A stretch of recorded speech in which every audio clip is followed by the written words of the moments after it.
मैं हूं आपकी दोस्त वर्षा। आशा करती हूं आप सभी बहुत अच्छे से होंगे। एक बार आपका फिर से स्वागत करती हूं प्रेमचंद सेगमेंट में एक नई कहानी के साथ। आज हम जिस कहानी का पाठ करेंगे उसका नाम है गृह नीति। तो चलिए बिना किसी देरी के बढ़ते हैं अपनी कहानी की ओर। जब माँ बेटे से बहू की शिकायतों का दफ्तर खोल देती है और यह सिलसिला किसी तरह खत्म होता नजर नहीं आता तो बेटा उकता जाता है। वह दिन भर की थकान के कारण कुछ झुंझलाकर माँ से कहता है, तुम आखिर मुझसे क्या करने को कहती हो माँ? मेरा काम स्त्री को शिक्षा देना तो नहीं है, यह तो तुम्हारा काम है। तुम उसे डांटो मारो और जो चाहे सजा दो। मेरे लिए इससे ज्यादा खुशी की बात और क्या हो सकती है कि तुम्हारे प्रयत्न से वह एक अच्छी औरत बन जाए। मुझसे मत कहो कि उसे सलीका नहीं है, तमीज नहीं है, बेअदब है। उसे डांट कर सिखाओ। माँ, वाह, मुंह से बात निकालने नहीं देती। डांटू तो मुझे ही नौच खाए। उसके सामने अपनी आबरू बचाती फिरती हूँ कि किसी के मुंह पर मुझे कोई अनुचित शब्द ना कह बैठे। बेटा, तो फिर इसमें मेरी क्या खता है? मैं तो उसे नहीं सिखाता कि तुमसे बेअदबी करे। माँ, तो और कौन सिखाता है? बेटा, तुम तो अंधेर करती हो अम्मा। माँ, अंधेर नहीं करती, सत्य कहती हूँ। तुम्हारी ही शह पाकर उसका दिमाग बढ़ गया है। जब वह तुम्हारे पास जाकर टसमें बहाने लगती है तो कभी तुमने उसे डांटा, कभी समझाया कि तुझे अम्मा का अदब करना चाहिए? तुम तो खुद उसके गुलाम हो गए हो। वह भी समझती है कि मेरा पति कमाता है, फिर मैं क्यों न रानी बन के रहूं, क्यों किसी से दबूं? मर्द जब तक शह न दे औरत का इतना गुर्दा हो ही नहीं सकता। बेटा, तो मैं उससे क्या कह दूं कि मैं कुछ नहीं कमाता, बिल्कुल निखट्टू हूं? क्या तुम समझती हो वह मुझे जलील न समझेगी? हर एक पुरुष चाहता है कि उसकी स्त्री उसे कमाऊ योग्य तेजस्वी समझे और सामान्यतः वह जितना है उससे बढ़कर अपने आप को दिखाता है। मैंने कभी नादानी नहीं की, कभी स्त्री के सामने डींग नहीं मारी, लेकिन स्त्री की दृष्टि में अपना सम्मान खोना भी तो कोई नहीं चाहेगा। माँ, तुम कान लगाकर ध्यान देकर और मीठी मुस्कुराहट के साथ उसकी बात सुनोगे तो वह क्यों न शेर होगी। तुम खुद चाहते हो कि स्त्री के हाथों मेरा अपमान कराओ। मालूम नहीं मुझे किन पापों का तुम यह दंड दे रहे हो, किन अरमानों से कैसे कैसे कष्ट झेलकर मैंने तुम्हें पाला। खुद नहीं पहना तुम्हें पहनाया, खुद नहीं खाया तुम्हें खिलाया। मेरे लिए तुम उस मरने वाले की निशानी थे और मेरी सारी अभिलाषाओं का केंद्र। तुम्हारी शिक्षा पर मैंने अपने हजारों के आभूषण होम कर दिए। विधवा के पास दूसरी कौन सी निधि थी, इसका तुम मुझे यह पुरस्कार दे रहे हो? बेटा, मेरी समझ में नहीं आता कि आप मुझसे चाहते क्या हैं। आपके उपकारों को मैं कब भूल सकता हूँ? आपने मुझे केवल शिक्षा ही नहीं दिलाई, मुझे जीवन दान दिया, मेरी सृष्टि की, अपने गहने ही नहीं होम किए, अपना रक्त तक पिलाया। अगर मैं 100 बार अवतार लूँ तो भी इसका बदला नहीं चुका सकता। मैं अपनी जान में आपकी इच्छा के विरुद्ध कोई काम नहीं करता, यथासाध्य आपकी सेवा में कोई बात उठा नहीं रखता। जो कुछ पाता हूँ लाकर आपके हाथ में रख देता हूँ। मुझसे और क्या चाहती हैं? मैं और कर ही क्या सकता हूँ? ईश्वर ने हमें और आपको और सारे संसार को पैदा किया है, उसका हम उसे क्या बदला देते हैं? क्या बदला दे सकते हैं? उसका नाम भी तो नहीं लेते, उसका यश भी तो नहीं गाते। इससे क्या उसके उपकारों का भार कुछ कम हो जाता है? माँ के बलिदानों का प्रतिकार कोई बेटा नहीं कर सकता कभी भी, चाहे वह भूमंडल का स्वामी ही क्यों ना हो जाए। ज्यादा से ज्यादा मैं आपकी दिलजोई ही तो कर सकता हूँ, और मुझे याद नहीं आता कि मैंने आपको कभी असंतुष्ट किया हो। माँ, तुम मेरी दिलजोई करते हो। तुम्हारे घर में मैं इस तरह रहती हूँ जैसे कोई लौंडी। तुम्हारी बीवी कभी मेरी कोई भी बात नहीं पूछती।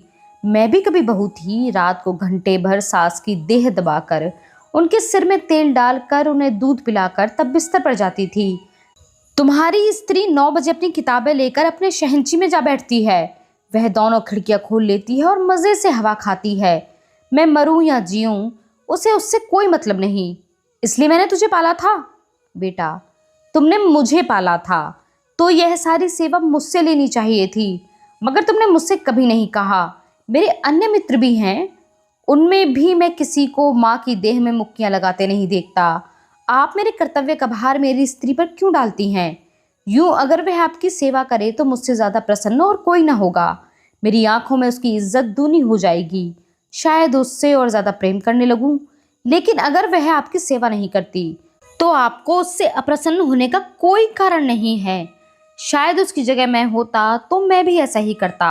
सास मुझे अपनी लड़की की तरह प्यार करती तो मैं उसके तलुए सहलाता। इसलिए नहीं कि वह मेरे पति की माँ होती, बल्कि इसलिए कि वह मुझसे मातृवत स्नेह करती। मगर मुझे खुद यह बुरा लगता है कि बहू सास के पांव दबाए। कुछ दिन पहले स्त्रियां पति के पांव दबाती थीं, आज भी उस प्रथा का लोप नहीं हुआ है। लेकिन मेरी पत्नी मेरे पांव दबाए तो मुझे ग्लानि होगी। मैं उससे ऐसी कोई खिदमत नहीं लेना चाहता जो मैं उसकी भी ना कर सकूं। यह रस्म उस जमाने की यादगार है जब स्त्री पति की लौंडी समझी जाती थी। अब पति और पत्नी दोनों बराबर हैं, कम से कम मैं तो ऐसा ही समझता हूँ। माँ, तो मैं कहती हूँ कि तुम ही ने उसे ऐसी ऐसी बातें पढ़ाकर शेर कर दिया है। तुम ही मुझसे बैर साध रहे हो। ऐसी निर्लज्ज, ऐसी बदजबान, ऐसी टर्री फूहड़ छोकरी संसार में ना होगी। घर में अक्सर मोहल्ले की बहनें मिलने आती रहती हैं। यह राजा की बेटी न जाने किन गवारों में पली है कि किसी का भी आदर सत्कार नहीं करती, कमरे से निकलती तक नहीं है। कभी कभी जब वे खुद उसके कमरे में चली जाती हैं तो यह गधी चारपाई से नहीं उठती, प्रणाम तक नहीं करती। चरण छूना तो दूर की बात है। बेटा, वे देवियां तुमसे मिलने आती होंगी। तुम्हारे और उनके बीच में न जाने क्या बातें होती हों। अगर तुम्हारी बहू बीच में आ कूदे तो मैं उसे बदतमीज कहूँगा। कम से कम मैं तो कभी ऐसा पसंद ना करूँगा कि जब मैं अपने मित्रों से बात कर रहा हूँ तो तुम या तुम्हारी बहू वहाँ आकर खड़ी हो जाए। स्त्री भी अपनी सहेलियों के साथ बैठी हो तो मैं वहाँ बिना बुलाए न जाऊँगा। यह तो आजकल का शिष्टाचार है। माँ, तुम तो हर बात में उसी का पक्ष लेते हो बेटा। न जाने उसने कौन सी जड़ी सुंघा दी है तुम्हें। यह कौन कहता है कि वह हम लोगों के बीच में आकर कूदे, लेकिन बड़ों का उसे कुछ तो आदर सत्कार करना चाहिए। बेटा, किस तरह? माँ, आकर आंचल से उसके चरण छुए, प्रणाम करे, पान खिलाए, पंखा जले। इन्हीं बातों से तो बहू का आदर होता है। लोग उसकी प्रशंसा करते हैं, नहीं तो सबकी सब यही कहती होंगी कि बहू को घमंड हो गया है, किसी से सीधे मुंह बात नहीं करती।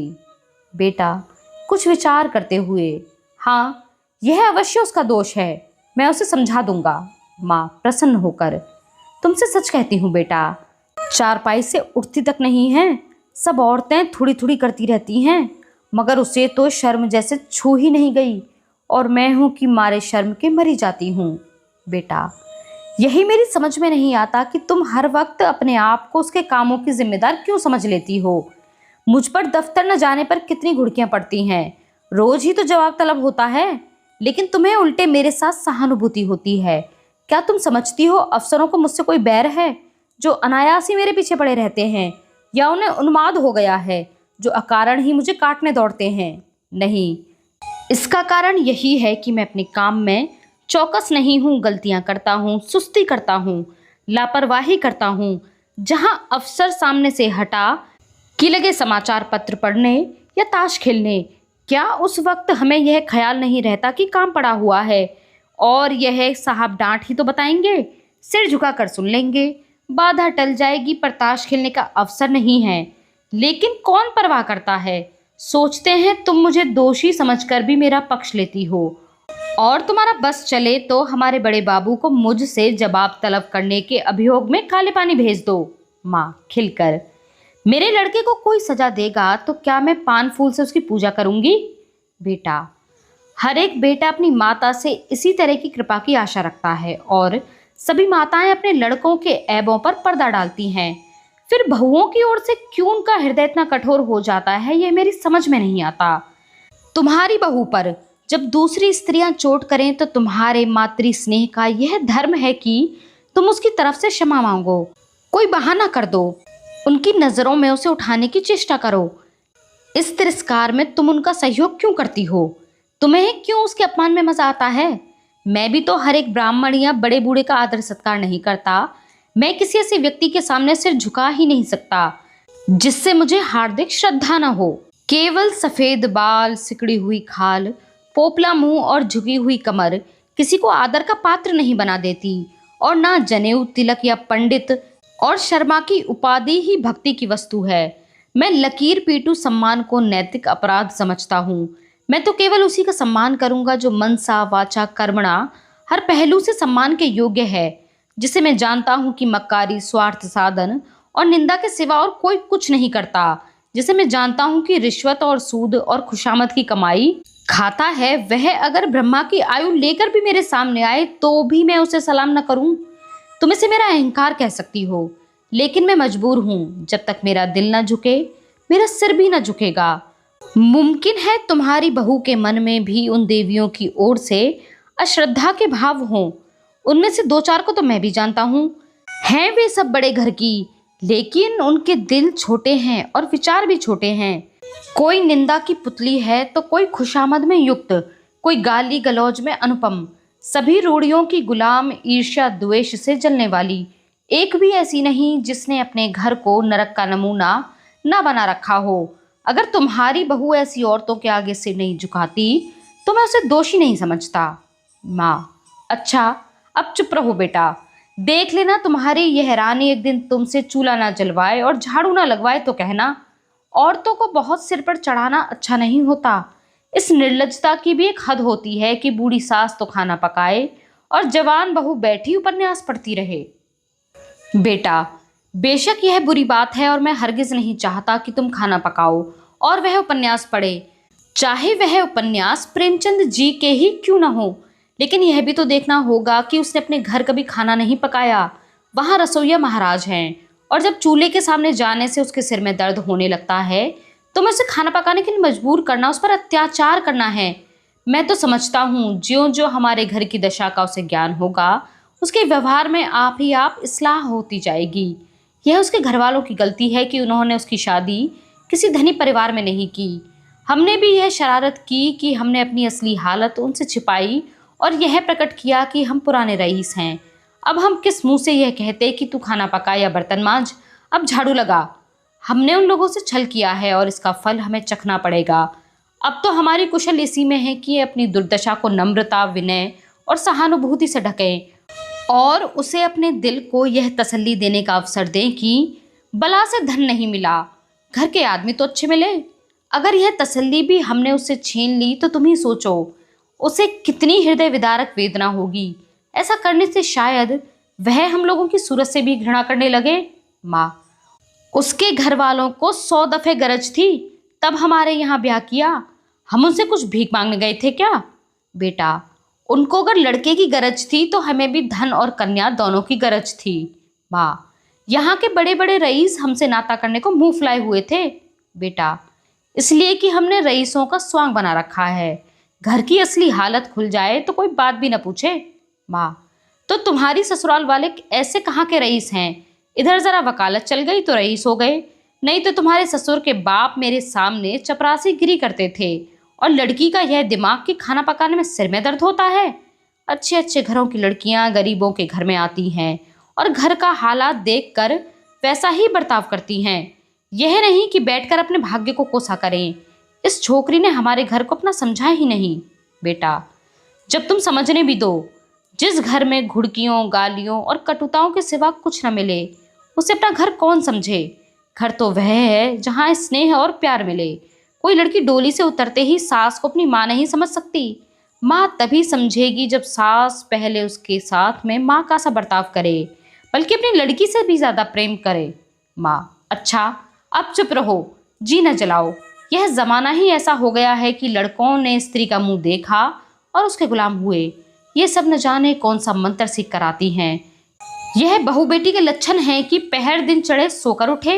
ऐसी कुलच्छिनी बहू का तो कोई मुंह भी ना देखे। बेटा, मैं भी तो देर में सोकर उठता हूँ अम्मा, मुझे तो तुमने कभी नहीं कोसा।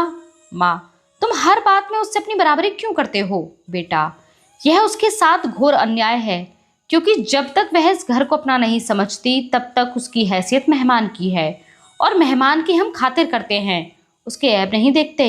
माँ: ईश्वर न करे कि किसी को ऐसी बहू मिले। बेटा, तो वह तुम्हारे घर में रह चुकी। माँ: क्या संसार में औरतों की कमी है? औरतों की कमी तो नहीं है, मगर देवियों की कमी जरूर है। माँ: ऐसी औरत सोने लगती है तो बच्चा चाहे रोते रोते बेदम हो जाए, मिनकती तक नहीं। फूल सा बच्चा लेकर मायके गई थी, 3 महीने में लौटी तो बच्चा आधा भी नहीं है। बेटा, तो क्या मैं यह मान लूं कि तुम्हें उसके लड़के से जितना प्रेम है उतना उससे नहीं है? यह तो प्रकृति के नियम के विरुद्ध है, और मान लो वह निर्मोहिनी ही है तो यह उसका दोष है। तुम क्यों उसकी जिम्मेदारी अपने सिर लेती हो? उसे पूरी स्वतंत्रता है, जैसे चाहे अपने बच्चे को पाले। अगर वह तुमसे कोई सलाह पूछे, प्रसन्न मुख से दे दो। ना पूछे, समझ लो उसे तुम्हारी मदद की जरूरत नहीं है। सभी माताएं अपने बच्चों को प्यार करती हैं और वह अपवाद नहीं हो सकती। माँ, तो मैं सब कुछ देखूं, मुंह न खोलूं, घर में आग लगते देखूं और चुपचाप मुंह पर कालिख लगाए खड़ी रहूं? बेटा, तुम इस घर को जल्द छोड़ने वाली हो। उसे बहुत दिन रहना है। घर की हानि लाभ की जितनी चिंता उसे हो सकती है, तुम्हें नहीं हो सकती।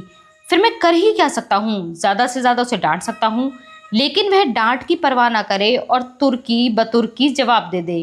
तो मेरे पास ऐसा कौन सा साधन है जिससे मैं उसे ताड़ना दे सकूं? माँ, तुम एक दो दिन न बोलोगे तो देवता सीधे हो जाएं, सामने नाक रगड़ें। बेटा, मुझे इसका विश्वास नहीं है। मैं उससे ना बोलूंगा, वह भी मुझसे ना बोलेगी। ज्यादा पीछे पड़ूंगा तो अपने घर चली जाएगी। माँ, ईश्वर यह दिन जल्दी लाए और मैं तुम्हारे लिए नई बहू लाऊं। बेटा, संभव है वह इसकी भी चाची हो। सहसा बहू आकर खड़ी हो जाती है। उसे देखकर माँ और बेटा दोनों स्तंभित हो जाते हैं, मानो कोई बम का गोला आ गिरा हो।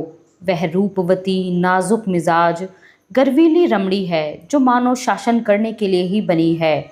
उसके कपोल तमतमाए हुए हैं, पर अधरों पर विष भरी मुस्कान है और आंखों में व्यंग्य मिला परिहास। माँ, अपनी झेप छिपाकर, तुम्हें कौन बुलाने गया था? बहू, क्यों?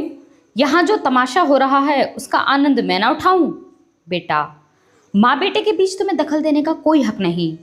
बहू की मुद्रा सहसा कठोर हो जाती है।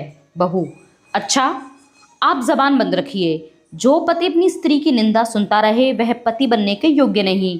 वह पति धर्म का क ख ग भी नहीं जानता। मुझसे अगर कोई तुम्हारी बुराई करता, चाहे वह मेरी प्यारी माँ ही क्यों ना होती, तो मैं उसकी जबान पकड़ लेती।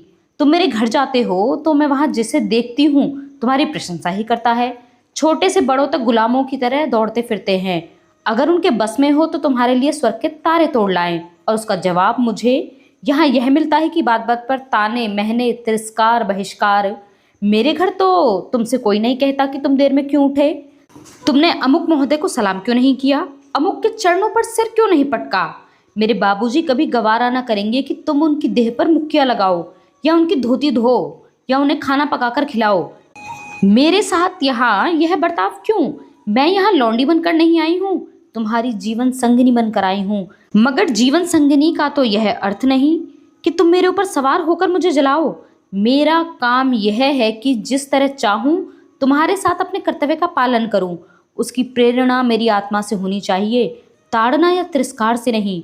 अगर कोई मुझे सिखाना चाहता है तो माँ की तरह प्रेम से सिखाए, मैं सीखूंगी। लेकिन कोई ज़बरदस्ती मेरी छाती पर चढ़कर अमृत भी मेरे कंठ में ठूसना चाहे तो मैं होठ बंद कर लूंगी। मैं अब तक कब की इस घर को अपना समझ चुकी होती, अपनी सेवा और कर्तव्य का निश्चय कर चुकी होती। मगर यहाँ तो हर घड़ी हर पल मेरी देह में सुई चुभाकर मुझे याद दिलाया जाता है कि तू इस घर की लौंडी है। तेरा इस घर से कोई नाता नहीं, तू सिर्फ गुलामी करने के लिए यहाँ लाई गई है। और मेरा खून खोलकर रह जाता है। अगर यही हाल रहा तो एक दिन तुम दोनों मेरी जान लेकर रहोगे। माँ, सुन रहे हो अपनी चहेती रानी की बातें? वह यहाँ लौंडी बनकर नहीं आई, लेकिन रानी बनकर आई है। हम दोनों उसकी टहल करने के लिए हैं और उसका काम हमारे ऊपर शासन करना है। उसे कोई कुछ काम करने को न कहे। मैं खुद दिन रात काम में मरा करूं और तुम उसकी बातें कान लगाकर सुनते हो। तुम्हारा मुंह कभी नहीं खुलता कि उसे डांटो या समझाओ, थर थर कांपते रहते हो।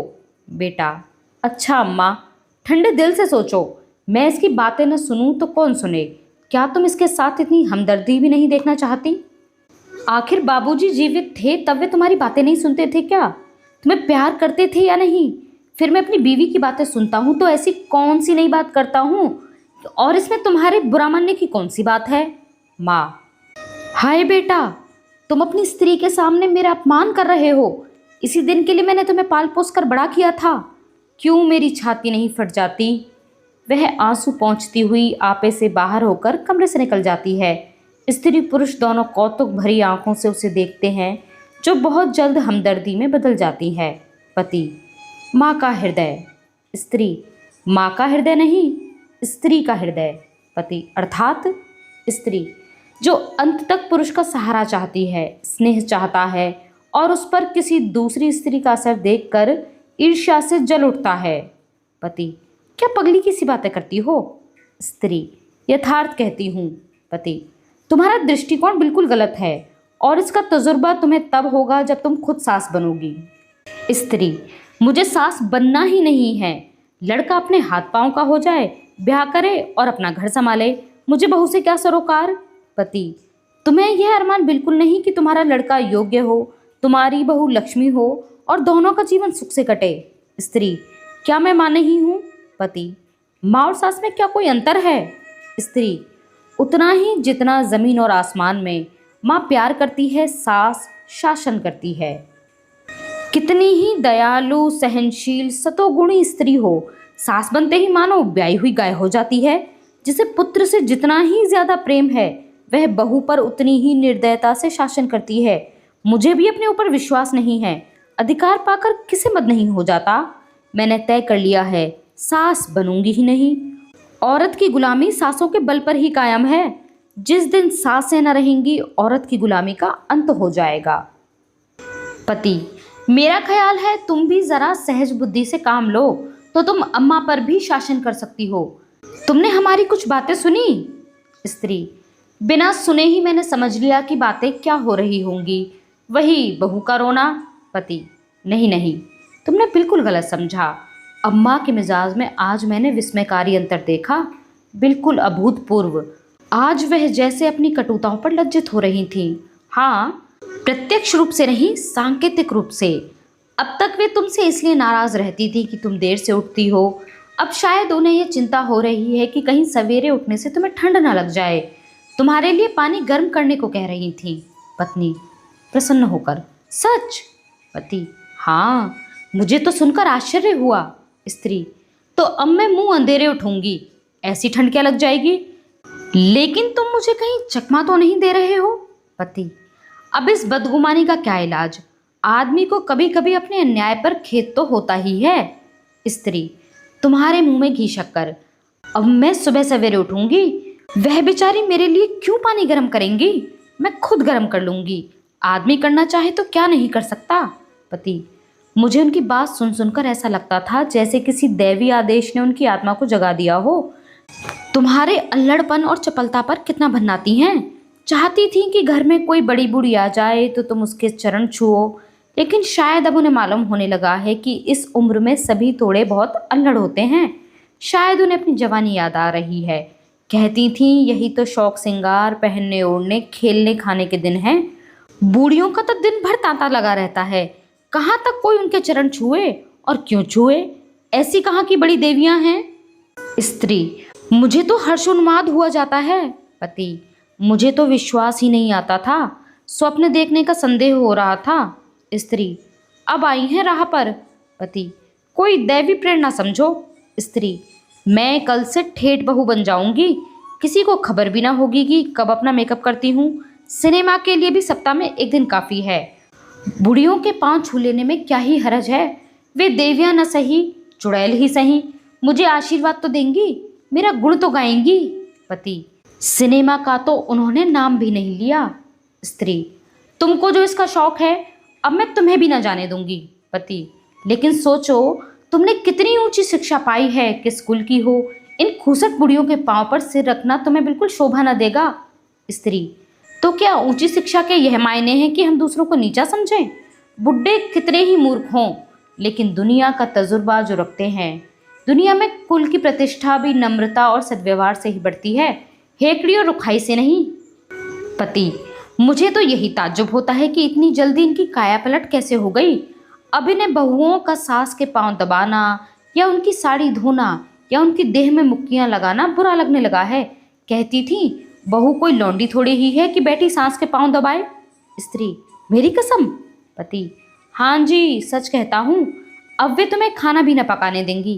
कहती थी जब बहू के सिर में दर्द होता है तो उसे क्यों सताया जाए, कोई महाराज रख लो। स्त्री, फूली न समाकर, मैं तो आकाश में उड़ी जा रही हूँ। ऐसी सास के तो चरण धो धो कर पिए, मगर तुमने पूछा नहीं। अब तक तुम क्यों उसे मार मार कर हकीम बनाने पर तुली हुई थी। पति, पूछा क्यों नहीं, भला मैं छोड़ने वाला था। बोली, मैंने हमेशा खाना पकाया है। फिर वह क्यों न पकाए। लेकिन अब उनकी समझ में आ गया है कि वे निर्धन बाप की बेटी थीं। तुम संपन्न कुल की कन्या हो।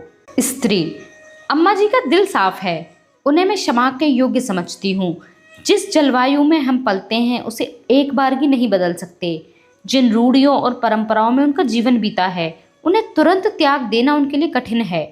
वे ही क्यों, कोई भी नहीं छोड़ सकता। वे तो फिर भी बहुत उदार हैं। तुम अभी महाराज मत रखो, खामखा जेरबार क्यों होंगे। जब तरक्की हो जाए तो महाराज रख लेना। अभी मैं खुद खाना पका लिया करूंगी। 3-4 प्राणियों का खाना ही क्या होता है।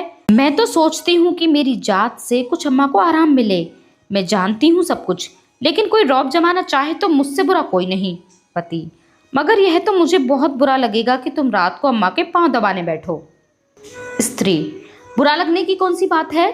जब उन्हें मेरा इतना ख्याल है तो मुझे भी उनका लिहाज करना ही चाहिए। जिस दिन मैं उनके पांव दबाने बैठूं वे मुझ पर प्राण देने लगेंगी। आखिर बहू बेटे का कुछ सुख उन्हें भी तो हो। बड़ों की सेवा करने में हेठी नहीं होती। बुरा तब लगता है जब वे शासन करते हैं और अम्मा मुझसे पांव दबाएंगी थोड़ी ही। सेहत का यश मिलेगा। पति, अब तो अम्मा को तुम्हारी फिजूल खर्ची भी बुरी नहीं लगती। कहती थी रुपए पैसे बहू के हाथ में दे दिया करो। स्त्री, चिढ़कर तो नहीं कहती थी। पति, नहीं नहीं, प्रेम से कह रही थी। उन्हें अब भय हो रहा है कि उनके हाथ में पैसे रहने से तुम्हें असुविधा होती होगी। तुम बार बार उनसे मांगते हुए लजाती भी होगी और डरती भी होगी और तुम्हें अपनी ज़रूरतों को रोकना पड़ता होगा। स्त्री, ना भैया, मैं यह जंजाल अभी अपने सर न लूँगी। तुम्हारी थोड़ी सी तो आमदनी है, कहीं जल्दी से खर्च हो जाए तो महीना काटना मुश्किल हो जाए। थोड़े में निर्वाह करने की विद्या उन्हीं को आती है। मेरी ऐसी ज़रूरतें ही क्या हैं। मैं तो केवल अम्मा जी को चढ़ाने के लिए उनसे बार बार रुपए मांगती थी। मेरे पास तो खुद 150 रुपये पड़े रहते हैं। बाबूजी का पत्र आता है तो उसमें 10-20 के नोट ज़रूर होते हैं, लेकिन अब मुझे हाथ रोकना पड़ेगा। आखिर बाबूजी कब तक देते चले जाएंगे। और यह कौन सी अच्छी बात है कि मैं हमेशा उन पर टैक्स लगाती रहूं। पति, देख लेना अम्मा अब तुम्हें कितना प्यार करती हैं। स्त्री, तुम भी देख लेना मैं उनकी कितनी सेवा करती हूँ। पति, मगर शुरू तो उन्होंने किया। स्त्री, केवल विचार में, व्यवहार में आरंभ मेरी ही ओर से होगा। भोजन पकाने का समय आ गया, अब मैं चलती हूँ। बताओ आज कोई खास चीज़ तो नहीं खाओगे। पति, तुम्हारे हाथों की रूखी रोटियां भी पकवान का मजा देंगी। स्त्री, अब तुम नटखटी करने लगे। यह कहानी यहीं पर समाप्त होती है। आप हमें कमेंट बॉक्स में लिखकर यह ज़रूर बताएं कि एक बेटे ने अपनी माँ और पत्नी के बीच में जो सामंजस्य बिठाने का प्रयास किया है वह आपको कितना पसंद आया। मिलते हैं अगली वीडियो में एक नई कहानी के साथ। तब तक हमारे साथ इस सफ़र में बने रहने के लिए आपका बहुत शुक्रिया।